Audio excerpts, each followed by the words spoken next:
Good morning, everyone. Today I'm going to read to you in my comfy pajamas. It's kind of stormy outside, and we're just going to be comfortable today. So, it is Miss Tolly, and I'm going to be reading Chapter 3 of The Chocolate Touch.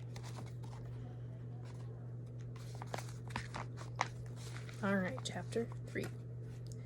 The birds were chirping in the tree outside John's window, and the sky beyond was deep blue. The bedroom door opened a few inches. "Hey, Sleepy," Mrs. Midas called. "Everyone else is up."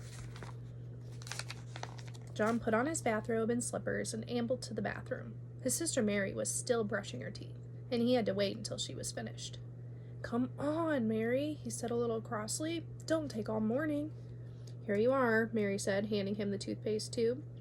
While Mary soaped her face, John squeezed a little bit of toothpaste onto his brush. The paste was pink. John made a face at his toothbrush. It didn't seem fair that he should have to brush his teeth with stuff that tasted just like the tonic. A stinky taste, he called it. John opened his mouth and pushed in the end of the toothbrush.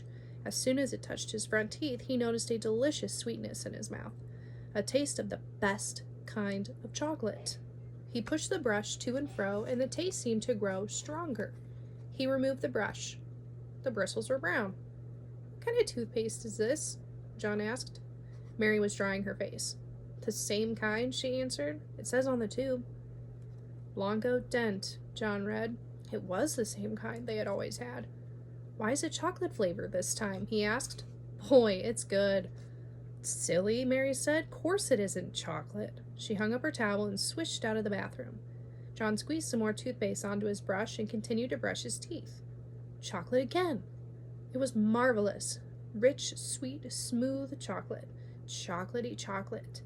Like the single piece of chocolate from the box the night before. There seemed to be no further need for the toothbrush, so John rinsed it and hung it up. He squeezed out another bit of toothpaste onto a fingertip this time. He put his finger in his mouth, and he ate the toothpaste.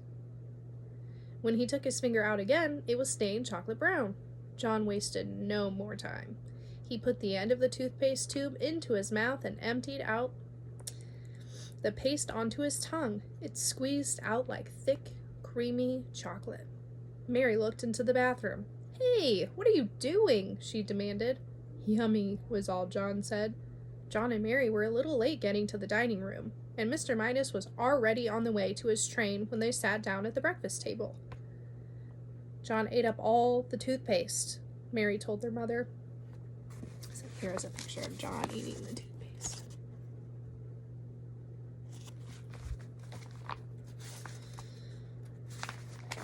"Oh, you sneak," John whispered. "Well, you did," Mary reminded him, "and that's a waste. Isn't it a waste? To eat up all the toothpaste in one day, Mother?" Mrs. Midas was serving their orange juice. "Mary, really," she said, "I'm sure John was only joking. He must have been pretending to eat the toothpaste." "No, he wasn't," Mary insisted. "I was watching, and I saw him squeeze it right into his mouth. He said it was chocolate." "Oh dear," protested Mrs. Midas. "Chocolate again? Now I know this was only a joke. He just wished it were chocolate. Come now, drink up your orange juice, both of you. Your bacon and eggs will be ready in a minute." As Mrs. Midas left the room, John took up his glass of orange juice and put it to his lips. As soon as he tilted it, and the liquid began to flow into his mouth, a happy look came into his eyes. "Boy, that's good," he said at last, lowering the empty glass. "Chocolate juice." Mary looked at John. Then she looked at her glass of orange juice. It was a bright orange color. She tasted it. Tasted like orange to her. "It is not chocolate juice," she said. "It's orange juice. Orange juice is good for you." "Yes, John," Mrs. Midas said, hearing the last few words as she carried in the tray of bacon and eggs. "You must drink your—" She caught sight of John's empty glass. "John," she said, "you good boy. That's the first time in ages you finished your orange juice without having to be told to." "It tasted of chocolate," John explained. "All right," Mrs. Midas said. "Very funny. But don't tease Mary too much. Remember, Mary's younger than you are." John silently picked up his fork and sliced the yolk of his fried egg. The yellow broke over the white, and he shivered as he watched it, as he always did. "I can't eat this," he told his mother. Of course you can, Mrs. Midas said. You drank your orange juice. Try to eat your bacon and egg. John scraped up a small piece of egg and put it into his mouth. It immediately became chocolate. Chocolate white and chocolate yolk. Both lovely, lovely chocolate. John mumbled. Chocolate egg. In almost no time he had finished every scrap of egg on his plate. Then he tried the bacon. The bacon turned to chocolate too. John had never before enjoyed his breakfast so much.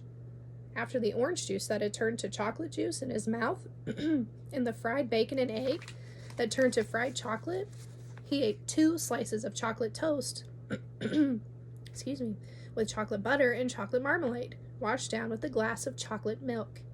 I'm very pleased with you this morning, Mrs. Midas said, as she helped John on with his coat. If you promise to eat your lunch at school, as well as you ate your breakfast, I'll give you a dime to buy some chocolates with. Oh, that's all right, John said. I don't think I'll need it. Mrs. Midas looked puzzled as she waved goodbye. That is the end, Chapter 3. I will be back tomorrow for Chapter 4 of The Chocolate Touch. Bye, everyone.